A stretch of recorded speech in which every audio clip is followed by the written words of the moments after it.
So I think we had an opening session giving us great insights about what the role of the government, what the role for the Innovation Authority, and how we can actually embrace the great programs set by the universities to foster more startup innovation. Now we want to have a panel discussion, trying to understand a little bit what is the path for a successful startup, what it takes for a startup to succeed in this journey. And the moderator for this session will be Avi Shavit, a strategic advisor in the cybersecurity for the Israel Innovation Authority. Together with him will be on the stage Keng, who is the founder and CEO of NextLabs, Emmanuel Benzaquen, who is the CEO and founder of Checkmarx, Rina, Shainski, who is the co-founder and chairwoman for Duality Technologies, and Lior, who is the CEO and co-founder of Cybereason. The floor is yours. Hi. Good morning, everybody. Thank you for staying with us after the fascinating speech that we had just now. We like to share with you in the first panel, and I believe a lot of experience and knowledge how to take an idea to and bring into a successful company that can solve a real pain to the customer. So therefore, the first panel at the Startup Day is devoted to discuss deeper, as we can see, the part of startup success. We will concentrate in two main issues. The first is what considered being a game changer in the cyber domain. Second, we will try to uncover the eureka moment in the lifetime of a company. In the panel, we have some of the most successful entrepreneurs who have already done it, and they have willingness to share their wisdom with us. I will get briefly each one of the panelists, so we will get more knowledge about each one of them, and then we continue. First, our visitor, Keng. Keng is the founder and the CEO of NextLabs, a leading provider of policy-driven information safety and data-centric security software for large enterprise. He founded NextLabs to tackle new complex information, risk, and data protection problems faced by large enterprise to compete in the global digital economy environment. Keng is a serial entrepreneur who has launched and built several software companies, including Kiva Software, Netscape, Escalate, and Seagate over the last 20 years. He has been recognized as one of the industry's most influential people on the internet for the creation and advancement of the application service product and his contribution in the web, SaaS, and data security software arena. Keng also a master's degree from the Massachusetts Institute of Technology, MIT, and is holder of over 60 patents. Well.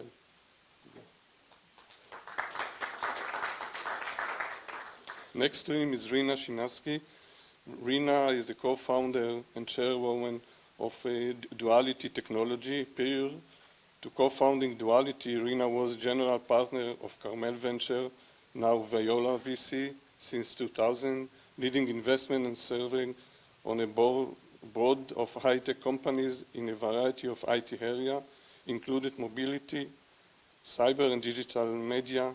Prior to the Carmel, Rina held executive position in business development and R&D in Technomatics, acquired by Siemens, and served as a leadership R&D roles in several high-growth technology companies in Bay Area.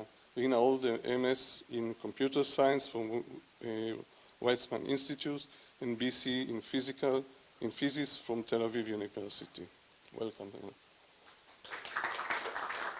Next is Lior.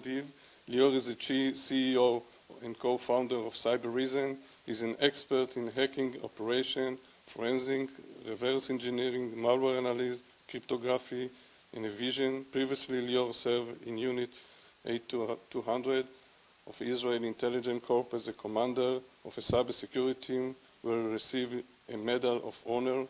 Prior to co-founding Cybereason, Lior founded a cybersecurity services company that provides services to Israeli government agencies. Well done.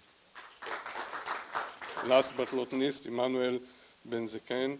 Emmanuel is a French-born entrepreneur with a dual career in Silicon Valley in Israel over the past 25 years. As a CEO of Checkmarx since its early inception in 2006. You know, from 2006? He has led the company from vision to reality as the company pioneer and brought to the mass application security solution. Throughout the years, he turned Checkmarx into one of the global leaders of cybersecurity and the well-known software powerhouse in Israel and abroad. Thank you for coming.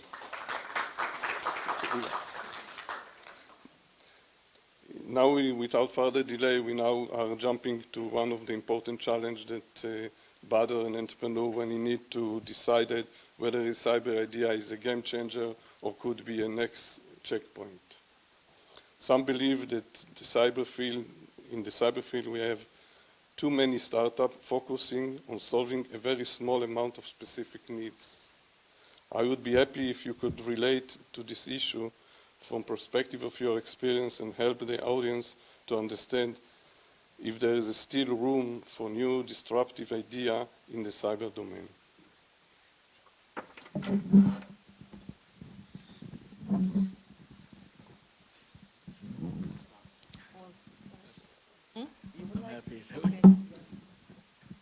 Should I go? The answer is no. I think there's so much more to be done, to be honest.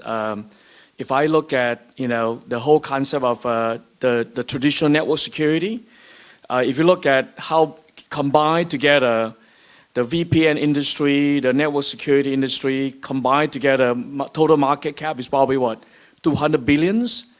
I believe that the whole industry is going to turn upside down, right? So, you're going to have basically companies going to operate with a zero trust model, right? Where anybody can just go anywhere and you can still operate securely.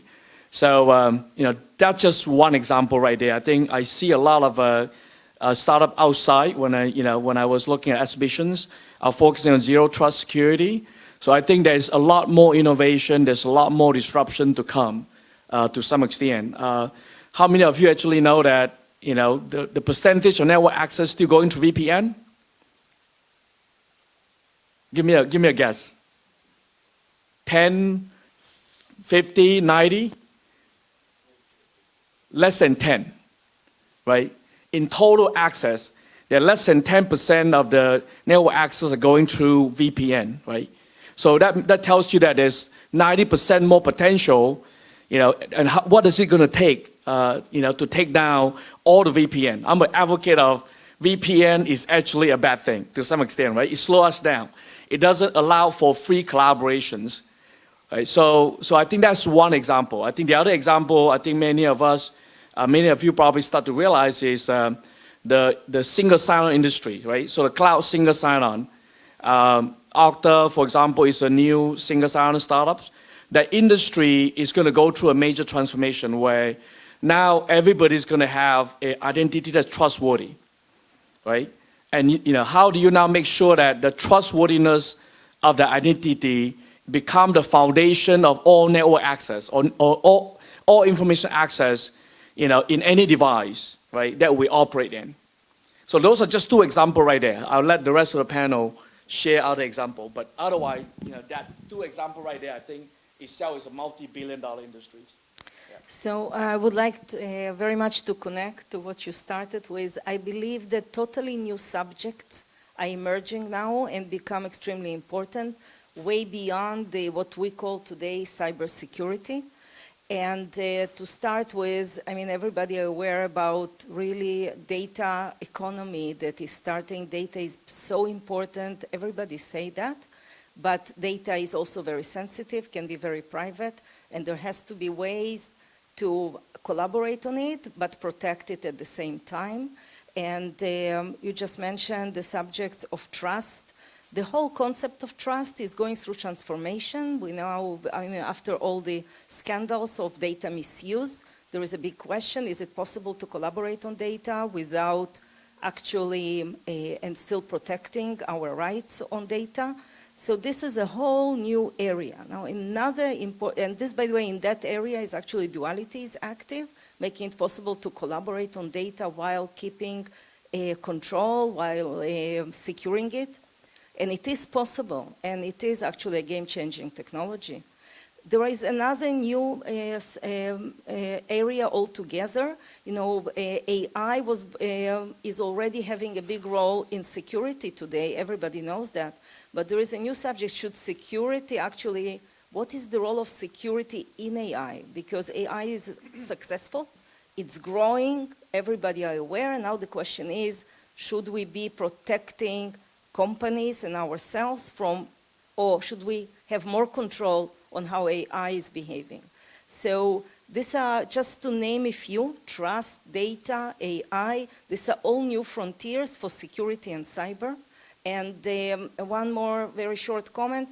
We live in the world that everything moves forward much quicker. As soon as any discipline becomes digital, it just grows very quickly. So we will see more and more, I believe, disruptive technologies, game-changing technologies, actually being introduced into these spaces. So I believe we're just starting. First, just by listening, you can see how wide the phenomena and the problem of cybersecurity is.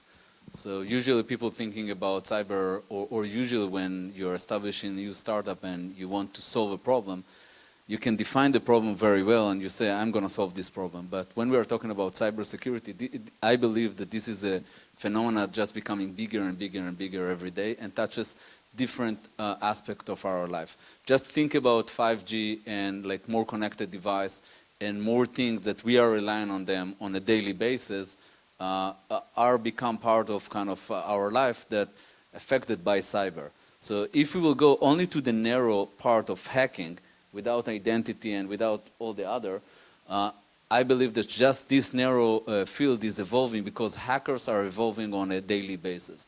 This is not the days of IT security that you had a problem, you can apply a patch and then the problem is going away. Because hackers are evolving their modus operandi and the way that they are thinking, then we have to evolve as well. This is kind of part of what we're doing at Cybereason, but as I said, this is a very narrow niche, and I believe that when you talk, you will talk about even completely different thing that related to the same field of cybersecurity. Sure. I think there are a couple of things that we're seeing. Definitely the cloud and everything going, outside the premises of the organization has completely changed the paradigm about security. And we're going to see a whole new generation of solutions. We start seeing it already that are addressing that challenge. And the other paradigm, and we talk a lot about security and cybersecurity in terms of protecting, but we also need to talk about cyber in terms of cyber offense. We start seeing this new generation of companies that are being on the offensive, and I think this is a completely new world that we haven't touched yet. For what we do at Checkmarx, we addressed the software code. It's a whole new layer that 10 years ago nobody thought that this will be at risk. Everybody was familiar with the network. You protect your environment, you put a firewall around it, or a VPN even if it's not in use, and you protect yourself for aggression. And all of a sudden, no, the next layer has become the application layer, and there will be more layers. So I think it's a never-ending story, and I think our responsibility is always to be ahead of that and be visionary and try to understand what's the next threat, and also how can we be on the offensive as well. Love to see that the microphone is not working. Thanks. Love to see the optimization, the optimize of your vision of cybersecurity. I must say that yesterday one of the journalists asked me, how can I see what I see in 5 years on cybersecurity? I thought about it, and after a couple minutes I got an answer that I think we are still in the first minute of a soccer game of 90 minutes on cybersecurity. And that's because of all the digitalization of the world, especially in the low-tech and the infrastructure and the healthcare and the transportation and all the connected devices in the world. We are just beginning to see what is how it's reflected in the cybersecurity. So I believe all the connected and the dynamic environment that we live in right now will affect the cybersecurity in the next years. And we see a lot of threat that come from, we don't know where from, but they will come and we need to tackle them in a matter of a very, very sophisticated way, how to get solve those threats on the transportation, on the air transport, train, healthcare, etc. I also want to mention that I believe, my opinion, the AI is not a holy grail of cybersecurity, because AI as a cyber defense also can be cyber attack. And as we're using AI for defense, the bad guy using AI to attack. And to fight AI against AI, I don't know what will be ended. But we will continue to the next question. And I think another important challenge is how to get over the barrier of both production and commercialization level. As I understand, there's a couple of reasons that causing this situation. For example, the stakeholder of the proof of concept are not always the same, in particular when an organization has a role of CTO or innovation department. The proof of concept concentrate on the security aspect, but less in the business or financial aspects. And lastly, the credibility of startup is not as a mature vendor. So how can we overcome this issue, and how can we increase the chance to transfer a successful proof of concept to a profit purchase order? We want to start? If we talk purchase order, I'll start. I think the whole idea as you grow a company is making sure you have ownership. And the company that are the most successful are the ones that are capable of, from day one, when they start engaging with customers, there's a chain of events where you know where you are at with your customers. So your hand on the pulse. You know, imagine that you're a doctor and the first thing you do, you just check the patient, and then come another doctor and then check something else. You don't have that, you know, the passion file, and that's very difficult. So successful POC to turn into a successful customer means you need to follow through, see what's going on, especially in the field of security. There's so many moving parts that you want to make sure that the people that are dealing with customers own these customers, and this is how you really create a dual sense of responsibility on both sides as well. The customer becomes obliged to you as a vendor, and then you create trust and you bring value, and then your POC goes successfully. I think that's really a key recipe for us. How long it took to you to get the first customer, or let's say the 10th customer?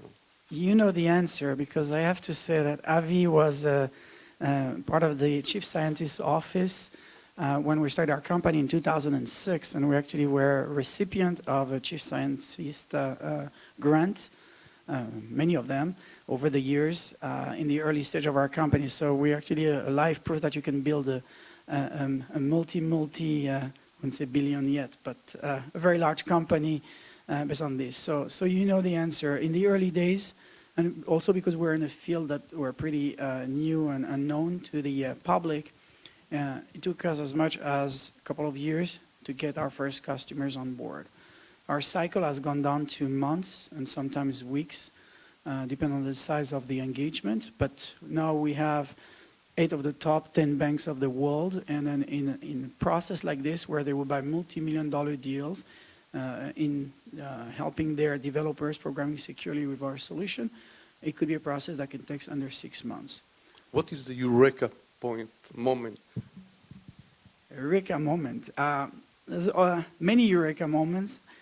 Thanks for asking. I think the first customer is always a big eureka moment. You say it works. Something is believing what you're doing. At the end of the day, I think is you have to recreate that moment every morning when you come to work, and you build a company where you're 2 people, and now you're 1,000 people. It's a very different scale. So you have to create that moments every day on your day-to-day life, on your day-to-day work with your customers, with your employees, and also being with the hand on the industry to see what's going on and never lose track of what's going on in the industry. Actually, I have a kind of interesting take, because when we established Cybereason here, and a few years later, my co-founder stayed here and I moved to the state. And that was kind of an interesting thing because we were very successful here in Israel, and we thought that, you know, we have X amount of POCs, you know, every bank, here and that. We were very proud of at ourselves. And then we moved to the US, and basically we got zero credit on everything that we did in Israel.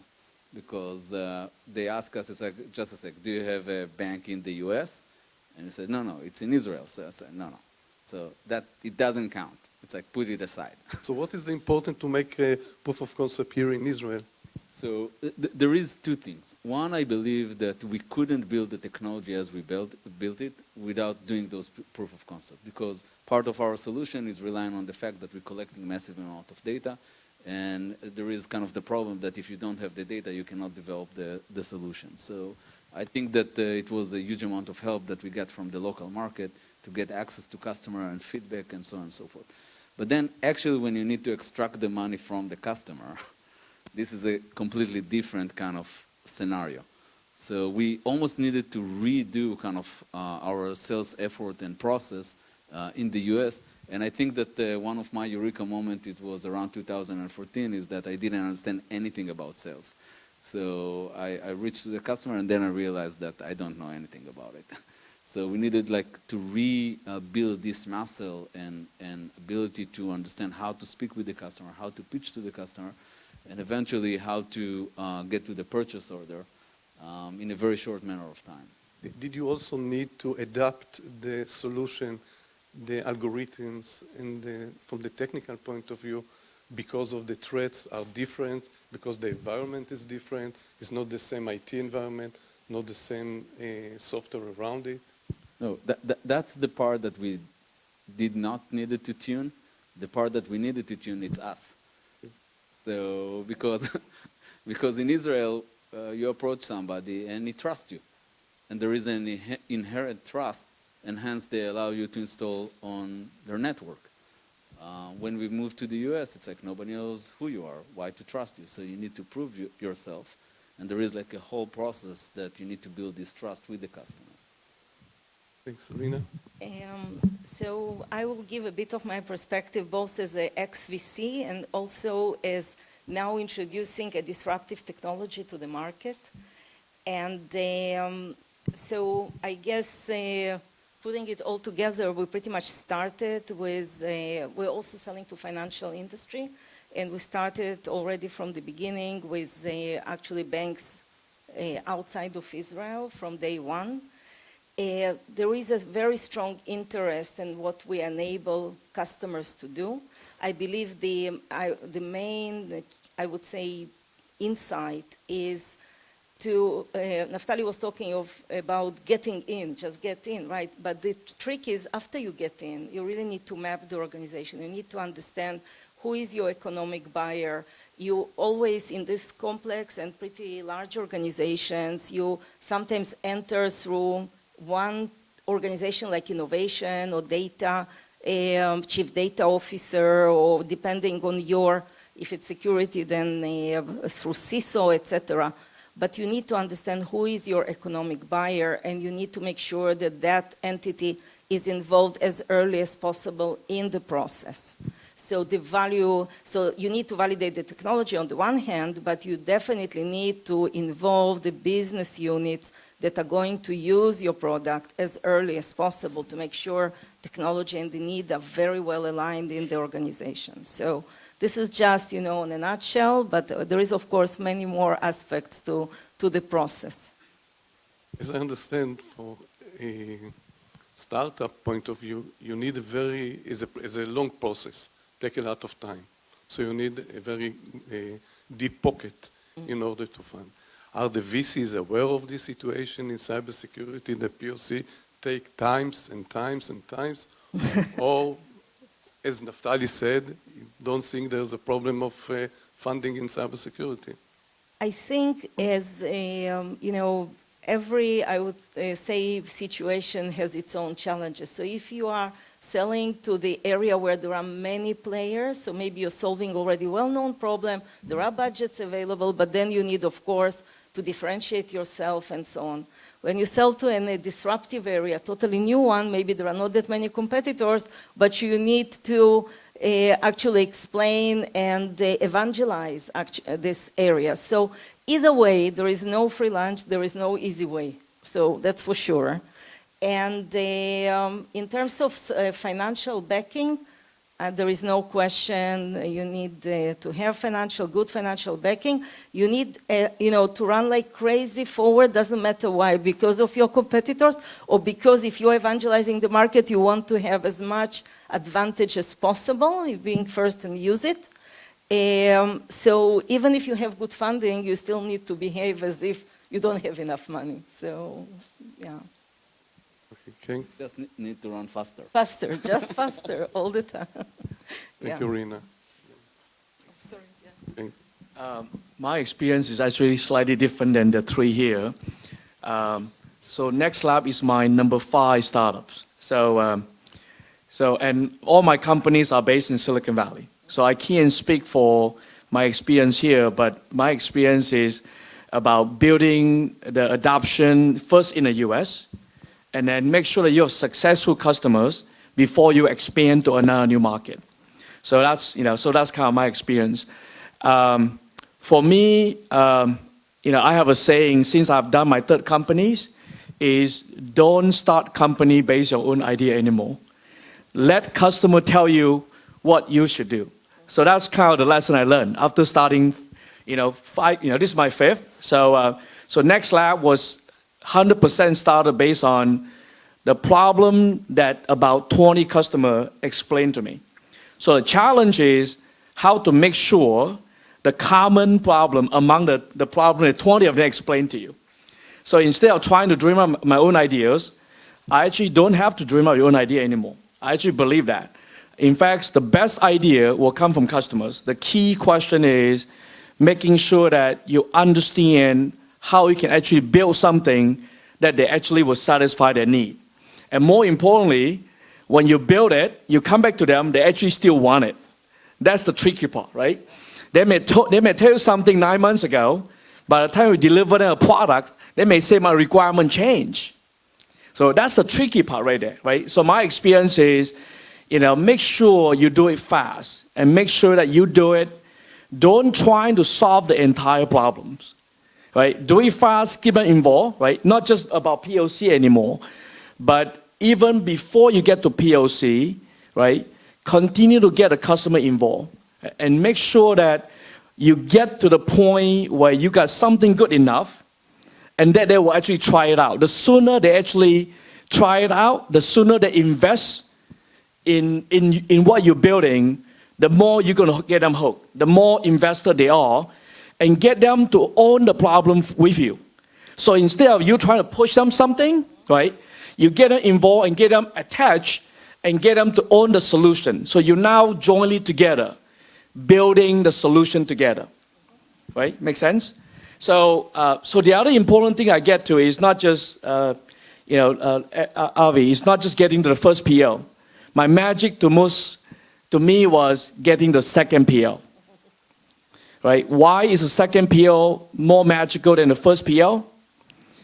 Right? Because you can fool them once, but you cannot fool them twice, right? And when you get a customer who are willing to now pay you second time, that means that they love you and they are going to be a referenceable customer to you. So it's amazing to put that customer on stage, talk about your solution better than you are talking about your own solutions. That makes sense? Yeah. So I think that should be the goal that each one of you should work toward. First, get to the first PO, but don't think about that as being the end game, right? The end game is get to the second PO. Okay? Very interesting what you said. You are in the United States, we are in Israel most of the time. So I understand from you that from the first moment that we establish a startup, we need also to put somebody in the target market so you can talk with the customer immediately and make the lean method work as much as you can. Just wanted to comment on that. I totally agree. And in fact, in our case, we were pretty lucky to talk with over 100 enterprises, potential customers, when we were discussing the way they want to consume this absolutely new technology. And we engaged with several of them right from the start. And in terms of, this is like the very, very well-known, I would say, challenge of Israeli startups, is how quickly you can engage with customers in your target geography. So if the target geography is the US, you need as soon as possible, really as early as possible, to engage with customers there or Europe or wherever you want to start. That's extremely important. Understand what I saw, and I see, I think, a lot of startups every week. A lot of them told me they start POC, another POC, another POC. They approach the customer at the beginning, they make the lean method to develop, meaning go to the customer as soon as possible, get a feedback, continue from there, not bring a whole solution, bring 80%, it's also good, but they still cannot get the purchase order for real. They doing proof of concept again and again and again. Yo. That's true in Israel. Because basically this is what's happened to us at early days. We were doing like again and again POCs, everybody was very welcoming, but then when it's come to the money part, it's like everybody, we didn't talk about money, we talked about love, right? And part of it, we understood that we need to go to the target market, and we understood to win Israel in sell is not going to help us to go to the next step. So basically what we did when we moved to the US, we started to engage with customers with a different discussion about value, what is the value that the customer is going to get, and then it's like what is going to pay in return for this value. Even in the proof of concept, because we believed back then that we can provide a lot of value, specifically in the field of cybersecurity, we basically managed to do that thing. So at the beginning, it was interesting because in 3 months we managed to close 8 customers that pay us more than $1 million altogether. And one of them was one of the biggest bank in the world. After we switched to this approach, 4 months later, we engaged with the customer and said, hey, we can find the very sophisticated hackers and attack. And basically they said, if we believe that we are under attack right now, and if you can find them, we will pay you. And we will say, okay, it's going to be 2 million. And I just invented the number. Why? Because it sounds bigger than anything we sold till that point altogether. And they said, okay, if you can find them. And basically, we managed in 2 weeks to find an active adversary inside the environment. And they paid, and they are a customer till today. So I think that it's really about the value that you are providing. If you are really providing a real value, people will be able and would want to pay for it. So, yeah, thank you. So one thing I think is important that to point out here is there are 3 key things, right, to convert from a POC to a PL, right? So the 2 that most of us neglect is what I call comfort and believe that you are going to be successful.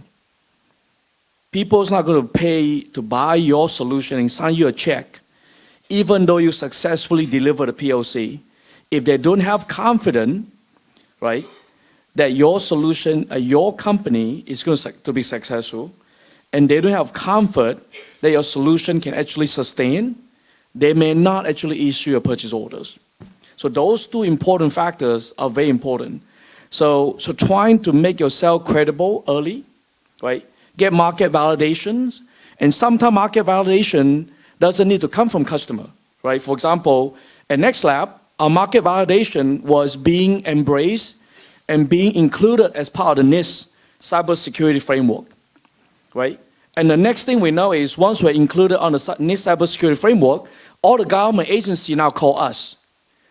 They are now calling us and say, we want to do a POC with you, instead of we calling them and say, would you want to do a POC, right?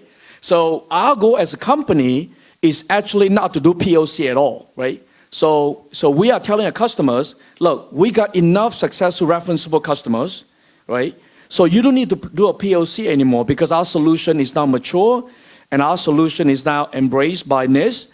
And by the way, our solution is OEM by SAP and Siemens and Microsoft and so on and so forth, right? So that's another factor. You think about how to be credible and make customers to have confidence in your company in addition to the fact that your product actually works and you're solving real problems, right? I think at the end of the day, what you're talking about is really being a trusted advisor for your customers. There is just no business if you don't have trust. And what Lior is, I think, describing is how you build a trust with your customer. You show them the value, you prove what your product is capable of doing, you build an ROI model of some sort, and you establish that relationship with the customers. And once you're in that space of trusted advisor, almost everything is possible. So all of a sudden, your customer is willing to go on stage and talk, although it says in every possible contract, we will not be referenced, you would not use our logo. But once they're happy, all of a sudden, all of these things are going away, and they become willing to talk, willing to support you, and they'll go with you also in hard times if you have bugs and if you're we're talking about software products, so they always have issues. And building that, and you have to build it through the whole food chain of people, from the user, the end users, whether they are software developers or the IT people or the CIOs, CISOs of the organization.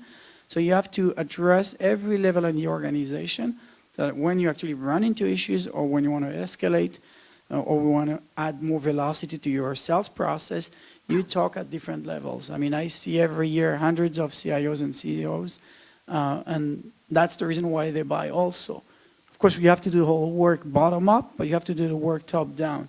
So in the early days of a company, the bottom up, the top down doesn't exist almost. Nobody wants to talk to me because I'm a startup and nobody knows me. But as you build your reputation, you show the value, become a trusted advisor, then that relationship becomes very, very important. Just about this trust, I think it's about customer seeing that you care about the problems they have rather than just pushing your technology to them. So it's really about having this dialogue about how what you bring really solves a really critical, a very important problem that they have, and they developing this further to exactly how they want to consume this technology in order to address this problem. So that's about value. That's where value comes in. So all this kind of works together. Is there any question from the audience to the panelists? Not everyone, just one.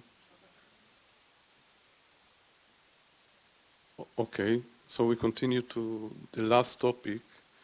Usually in such a panel, one of the common issue is what are your key factors for building a successful company? I would like to ask you the complementary question. What should the entrepreneur avoid to achieve success of his company?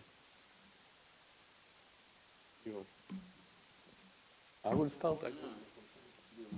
Avoid? Okay. I have many, but it's like starting with the basic of part of our key value is never give up. So don't give up. Because when you're establishing a startup, specifically if you have innovative idea that it's disrupting a market, the amount of people that will tell you that it's not going to work, you're not going to sell anything, you'll not be able to raise money, and actually I don't know why you are doing it. It's probably bigger than the amount of people that tell you that you can do it and go for it. So the fact we at Cybereason had like multiple stages that usually we're sharing kind of the good stories, but we had multiple stages that it was a risk to us as a company early days. It wasn't obvious that we will be able to raise the amount of money that we raised, and it wasn't obvious that we will be able to sell. So by not giving up and keep leaning forward and trying every day to achieve the target that we set to ourselves, I think that eventually we managed to overcome it. And we think about it as every time that you reach to a height, then you realize that this is not a mountain, this is just like another hill, and there is another one, and there is another one to achieve. So don't give up. Okay, we don't have a lot of time, Rina. I would just, again, many things, but probably complacency in any way. So even when